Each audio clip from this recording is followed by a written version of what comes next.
نؤمن به ونتوكل عليه ونعوذ بالله من شرور أنفسنا ومن سيئات أعمالنا من يهده الله فلا مضل له ومن يضلله فلا هادي له ونشهد أن لا إله إلا الله وحده لا شريك له ونشهد أن سيدنا ومولانا محمدا عبده ورسوله صلی اللہ علیہ وعلا آلہ واصحابہ اجمعین۔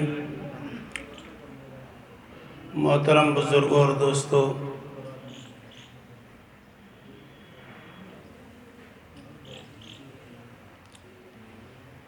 ٹونک کی یہ بڑی خصوصیت ہے کہ یہاں کے لوگوں کو قرآن پاک اور تجوید و قراءت سے بہت دلچسپی اور بہت شوق ہے۔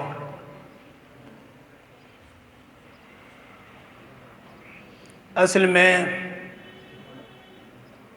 جب کسی علاقے کی مؤثر شخصیتیں کسی میدان میں مہارت رکھتی ہیں اور دلچسپی رکھتی ہیں تو اس سے اس علاقے کا ایک ماحول بنتا ہے اور دلچسپی پیدا ہوتی ہے۔ حضرت مولانا حیدر حسن خان صاحب رحمۃ اللہ علیہ، جن کے بارے میں آپ کو معلوم ہوگا کہ ابھی 16 فروری بدھ کے دن ہمارے ندوۃ العلماء میں ان کے نام سے ایک حال منسوب ہوا۔ حضرت مولانا حیدر حسن خان صاحب رحمۃ اللہ علیہ، جیسا کہ آپ لوگوں کو معلوم ہوگا کہ تقریباً 19 سال انہوں نے دارالعلوم ندوۃ العلماء میں گزارے ہیں اور حدیث کی بڑی بڑی کتابیں بشمول بخاری شریف کے ان کے زیر درس رہی ہیں۔ بلکہ حضرت مولانا رحمۃ اللہ علیہ، حضرت مولانا علی میاں صاحب رحمۃ اللہ علیہ نے فرمایا کہ ان کے بعض اساتذہ ایسے تھے جن کو پوری فتح الباری یاد رہی۔ تو علم حدیث کی دلچسپی کے باوجود، سیاح ستہ سے بہت مناسبت کے باوجود، ان کو علم تجوید اور علم قراءت سے بھی بہت دلچسپی تھی، اور اسی دلچسپی کی وجہ سے انہوں نے وہاں کے قیام کے زمانے میں تجوید و قراءت کے معروف ادارے سے بھی تعلق رکھا، اور پھر یہاں پر اسی نام سے یہ ادارہ قائم ہوا، اور اس ادارے کی طویل خدمات تجوید و قراءت کے میدان میں رہیں۔ چنانچہ میں محسوس کر رہا ہوں کہ یہاں کے علماء میں شاید 50% لوگ جو ہے قاری بھی ہیں، تو ایسا لگتا ہے مجھے۔ اور اس وقت ایک دلچسپی پیدا ہوئی ہے مفتی بننے کی بھی۔ مجھے تو یہ لگ رہا ہے کہ یہاں کے علماء میں 25% جو مفتی بھی ہو گئے۔ یہ اللہ کا فضل و کرم ہے کہ فقہ و افتاء سے بھی بہت دلچسپی پیدا ہو رہی ہے۔ مجھے تو یہ لگ رہا ہے کہ کچھ دنوں کے بعد عالم اور مفتی میں تساوی کی نسبت ہو جائے گی۔ دو چیزوں میں، دو کلیوں میں نسبت 4 طرح کی ہوتی ہے۔ ایک تضاد کی نسبت ہوتی ہے، جیسے کالا گورا، ان میں تضاد کی نسبت ہے۔ جو کالا ہوگا گورا نہیں ہوگا، جو گورا ہوگا وہ کالا نہیں ہوگا۔ جیسے کہ سفید اور کپڑے کے درمیان نسبت، ہر کپڑا غیر سفید نہیں ہو سکتا، کبھی سفید بھی ہوگا سفید نہیں بھی ہوگا، اور ہر سفید چیز کپڑا ہو یہ نہیں ہوتا۔ اب تک یہ رہا ہے کہ مفتی اور عالم کے درمیان عام خاص کی نسبت ہے، مطلق کی، یعنی جو مفتی ہوگا وہ عالم ہوگا، ہر عالم کا مفتی ہونا ضروری نہیں، لیکن مجھے اندیشہ ہے کہ مستقبل قریب کے اندر ہر وہ عالم جو عالم ہوگا مفتی بھی ہوگا۔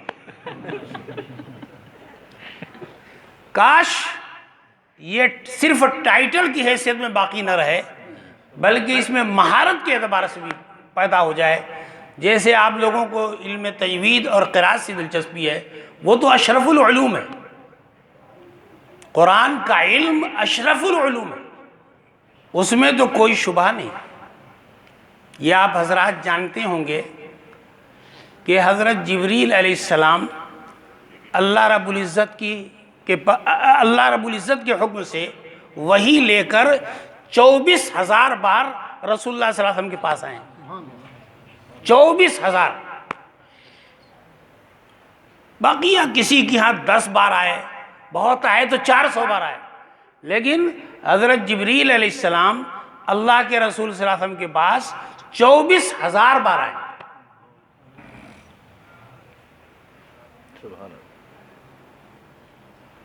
اور قرآن کی آیتوں کی تعداد کتنی ہے؟ 6,666۔ تو ظاہر ہے کہ حضرت جبریل علیہ السلام وحی مطلوع کے سوا وحی غیر مطلوع لے کے بھی آئے۔ بے شمار مثالیں ہیں قرآن میں، دوسرے پارے میں جہاں قبلے کی تبدیلی کی بات ہے وہاں پر یہ وضاحت ہے کہ ہم آپ کا قبلہ بدل رہے ہیں۔ پہلے قبلہ بیت المقدس تھا، اب جو ہے بیت اللہ کو قبلہ بنا رہے ہیں، لیکن قرآن میں کہیں بھی تذکرہ نہیں ہے کہ بیت المقدس کی طرف رخ کر لو، یعنی حدیث کے ذریعے سے حکم دیا گیا تھا۔ اللہ رب العزت کی وحی جب نازل ہوتی تھی قرآن کی شکل میں تو اللہ کے رسول صلی اللہ علیہ وسلم ہمیشہ اس کو نوٹ کرا دیتے تھے، لکھوا دیتے تھے۔ یہ بھی معلوم ہوگا کہ وحی لکھنے والوں کی تعداد محدثین بتاتے ہیں کہ 50 ہیں، 50 صحابہ سے اللہ کے رسول صلی اللہ علیہ وسلم نے وحی لکھوائی ہے۔ مخصوص وجہ سے مخصوص وقت کے لیے وحی غیر مطلوع لکھنے کو منع بھی کیا تھا، لیکن اللہ کے رسول صلی اللہ علیہ وسلم نے بہت سارے لوگوں کو وحی غیر مطلوع لکھنے کی اجازت بلکہ حکم بھی دیا تھا۔ قرآن کا علم اتنا عظیم الشان ہے اور اس پر اتنی خدمت ہوئی ہے کہ آدمی تصور نہیں کر سکتا۔ یعنی قرآن کے الفاظ خود بتاتے ہیں یہ اللہ کا کلام ہے۔ میں ایک مثال دیتا ہوں، دنیا اور آخرت، دنیا اور آخرت یہ دونوں اپوزٹ ہیں۔ قرآن میں 115 بار دنیا کا تذکرہ ہے تو 115 بار آخرت کا تذکرہ۔ صلاح اور فساد یہ دونوں اپوزٹ ہیں۔ قرآن میں صلاح 50 بار ہے تو فساد بھی 50 بار ہے۔ حیات اور موت اپوزٹ ہیں۔ قرآن میں اگر حیات کا تذکرہ 145 بار ہے تو ممات کا تذکرہ بھی 145 بار ہے۔ شیاطین اور فرشتے اپوزٹ ہیں۔ فرشتوں کا تذکرہ اگر 88 بار ہے تو شیاطین کا تذکرہ بھی 88 بار ہے۔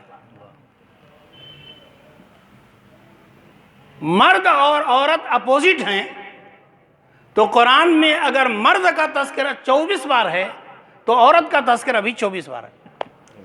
بے شمار تفصیلات ہیں جو کتابوں میں مذکور ہیں۔ اور یہ بات آپ حضرات نے بار بار سنی ہوگی کہ جب سامنے والے پر اللہ کا انعام ہو تو کیا ہونا چاہیے، کیا ہوتا ہے؟ سامنے والا مصیبت میں ہو تو کیا ہونا چاہیے، کیا ہوتا ہے؟ سامنے والا اگر مصیبت میں ہو، بیمار ہو، تکلیف میں ہو، پریشانی میں ہو تو ہمیں تسلی دینے کا حکم ہے، ہمدردی کرنے کا حکم ہے، تعاون کرنے کا حکم ہے۔ لیکن اگر سامنے والا مصیبت میں ہو، مصیبت میں دیکھ کر ہم خوش ہوتے ہوں تو عربی زبان میں اس کو کہتے ہیں شماتت۔ شماتت یعنی کسی کی مصیبت پر خوش ہونا۔ اتنی بری بات ہے اور اس پر اتنی سخت وعید ہے کہ اگر اس کا تصور اگر ہم کریں تو رونگٹے کھڑے ہو جائیں گے۔ اللہ کے رسول صلی اللہ علیہ وسلم نے ایک صحیح حدیث میں فرمایا کہ اگر کوئی آدمی کسی کی بیماری یا مصیبت دیکھ کر خوش ہوتا ہے تو اس بات کا سخت خطرہ ہے کہ اس کی مصیبت اور بیماری دور ہو جائے اور بعینی اسی بیماری میں یہ مبتلا ہو جائے۔ اسی سے ملتی جلتی ایک اور حدیث بھی ہے، اس حدیث کا بھی تصور جب آتا ہے تو میرے رونگٹے تو کھڑے ہو جاتے ہیں۔ وہ بیماری ایسی ہے جو عام طور سے پائی جاتی ہے لیکن بڑی سخت وعید کی ہے۔ عام طور سے کسی سے غلطی ہو گئی، کوئی گناہ ہو گیا، اب بظاہر یہ ہے کہ مسلمان کی عادت ہے کہ غلطی ہو گئی، گناہ ہو گیا تو توبہ کر لیتا ہے۔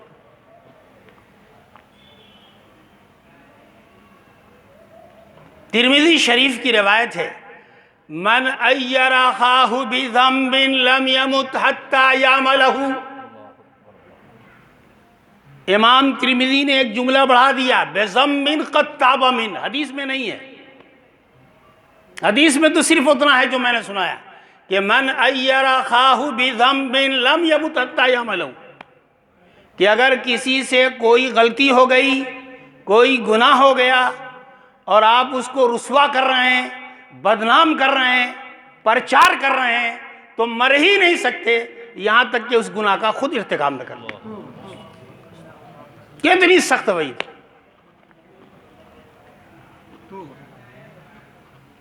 امام ترمذی نے کہا کہ یہ وعید اس وقت ہے جب کہ غلطی کرنے والے نے توبہ کر لیا ہو، تب بھی آپ نہیں معاف کرتے ہیں اور بدنام کرتے ہیں، تب یہ وعید ہے، لیکن حدیث میں نہیں ہے۔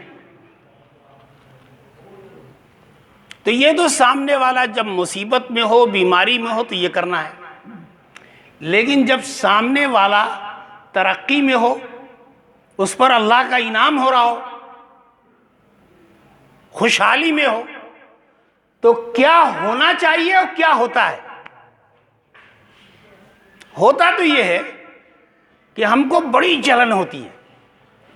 ہم یہ بات کہا کرتے ہیں کہ ہم اپنے دکھ سے جتنا دکھی نہیں ہوتے، دوسرے کے سکھ سے اس سے زیادہ دکھی ہوتے ہیں۔ جب نیٹ کا امتحان اور رزلٹ نکلتا ہے تو اپنے بچے کا رزلٹ بعد میں دیکھتے ہیں، پڑوسی کے بچے کا پہلے دیکھتے ہیں، کہیں پاس نہ ہو گیا ہو، بڑی تکلیف ہوتی ہے۔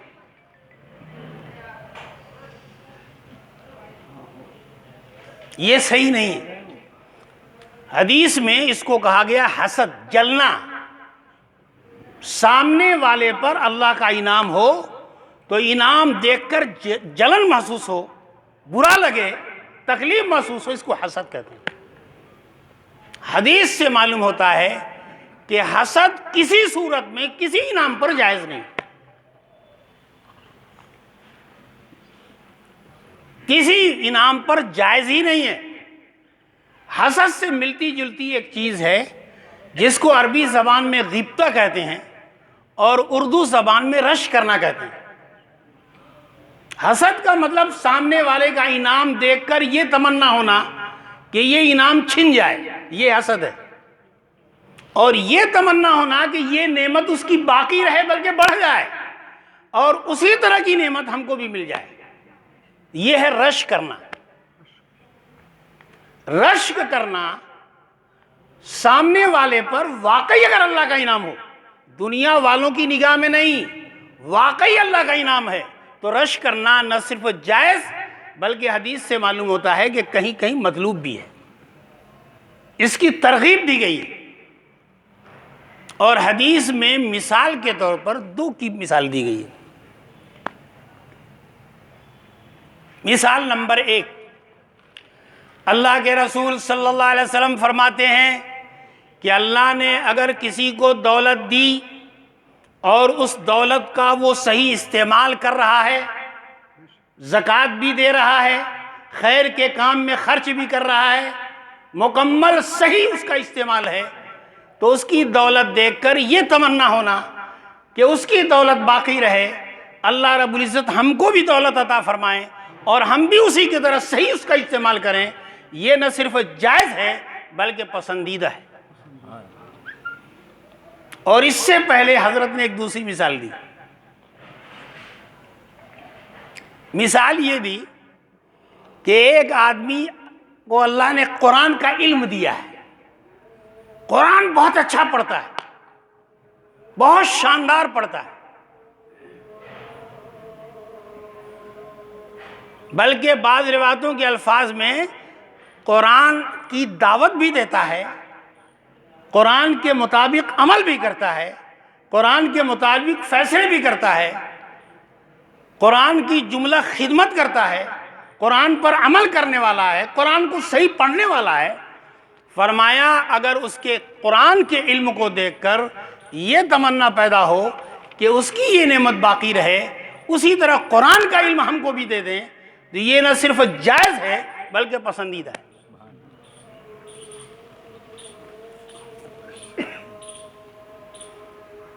حضرات صحابہ کی ایک خاص بات، حضرات صحابہ کی ایک خاص بات جس کا تصور مشکل ہے۔ حضرات صحابہ کسی ساتھی کی تعریف سن کر، کسی ساتھی کی ترقی دیکھ کر اتنا خوش ہوتے تھے جیسے کہ ان کی ترقی ہوئی ہے اور ان کی تعریف ہوئی ہے۔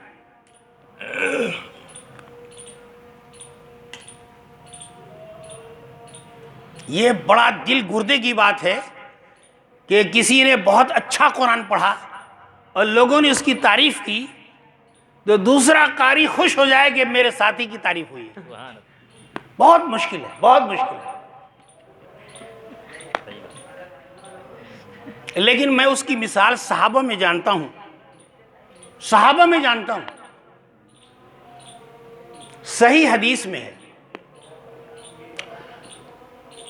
حضرت عمر رضی اللہ تعالیٰ عنہ کہتے ہیں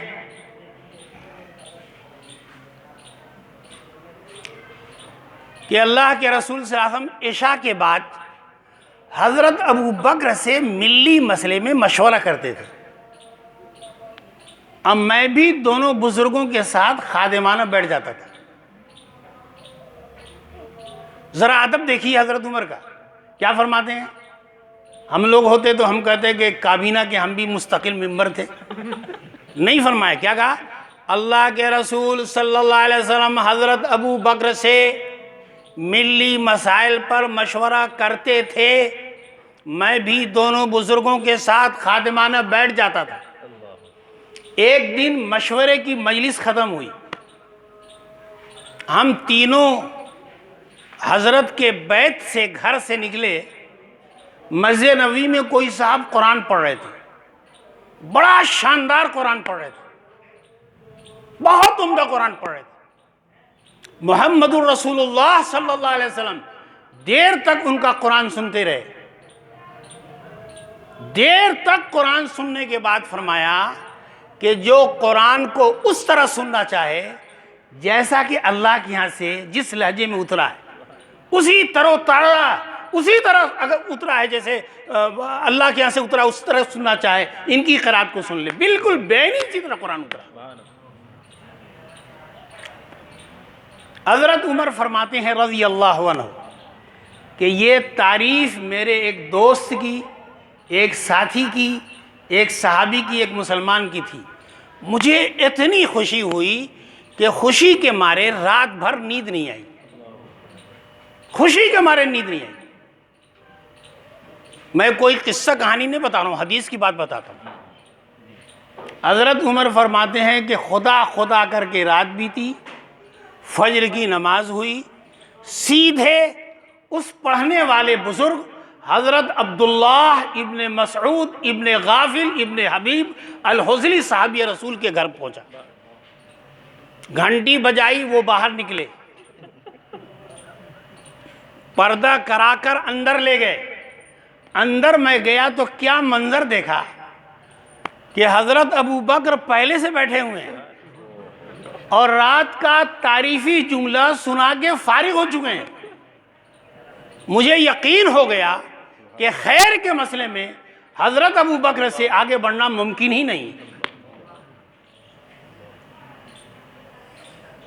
یاد کیجئے غزوہ تبوک کے موقع پر جب چندے کی اپیل حضرت نے کی، حضرت عثمان ابن عفان رضی اللہ تعالیٰ عنہ نے اتنا چندہ دیا کہ حضرت نے خوش ہو کے کہا آج کے بعد عثمان کا کوئی عمل ان کو نقصان نہیں پہنچا سکتا۔ حضرت عمر کہتے ہیں کہ اس موقع پر میں نے سمجھا آج ابو بکر سے جیت جاؤں گا، اس لیے کہ اللہ نے دولت ہر طرح کی بہت زیادہ دے دی تھی، اس وقت دولت بہت زیادہ تھی۔ کریں پورے انصاف سے ہر قسم کی دولت کے ہاف حصے کی، آدھا میں نے گھر میں رکھا اور آدھا لے کر حضرت کی خدمت میں پہنچا۔ حضرت نے پوچھا عمر کیا لائے، کیا چھوڑ کے آئے؟ میں نے خوشی کے مارے کہا حضرت انصاف سے بانٹ کے لایا ہوں، آدھا گھر میں رکھا ہے، آدھا لے کے آیا ہوں۔ حضرت نے دعا دی، خوش ہوئے۔ تھوڑی دیر کے بعد حضرت ابو بکر صدیق آئے، تھوڑا سا لے کے آئے تھے۔ پوچھا کہ ابو بکر کیا لائے، کیا چھوڑ کے آئے؟ کہا کہ حضرت گھر میں جو کچھ تھا وہ سب لے کے آیا ہوں، وہاں پر اللہ اور اس کے رسول کے نام کو چھوڑ کے آیا ہوں۔ پروانے کو چراغ ہے، بلبل کو پھول بس، صدیق کے لیے ہے خدا کا رسول بس۔ لیکن یہ ذہن میں رکھیں کہ حضرت ابو بکر الصدیق کی ایمانی کیفیت کے لیے وجہ سے اللہ کے رسول صلی اللہ علیہ وسلم نے ان کا وہ چندہ قبول کر لیا، ورنہ عام لوگوں کے لیے اصول فرمایا کہ افضل ترین صدقہ وہی ہے کہ دینے کے بعد ضرورت کے بقدر گھر میں رہے، یہ نہیں کہ آج آپ نے سب کچھ دے دیا اور کل بھیک کے لیے آپ بھی لائن میں لگ گئے۔ تو یہ اس مجلس میں شریک ہو کر مجھے بہت خوشی ہوئی، اور یہ کہ احساس کمتری بھی پیدا ہو رہا ہے کہ بھئی ایک بڑے علم سے ہم محروم ہیں۔ اللہ رب العزت آپ لوگوں کے اس علم میں مزید ترقی عطا فرمائیں اور قرآن سے مزید محبت پیدا فرمائیں۔ اللہ رب العزت کہنے سننے سے زیادہ عمل کی توفیق عطا فرمائیں۔ وآخر دعوانا الحمدللہ رب العالمین۔